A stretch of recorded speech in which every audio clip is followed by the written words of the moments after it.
isang natikman ang init ng iyong halik.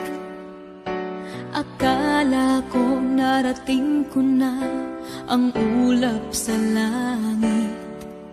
Sa aking pagpikit, ang tanging naisip, ikaw na sa hanggang wakas ang aking pag-ibig. Ngunit biglang nagbago ka, hindi na madama kapag kapit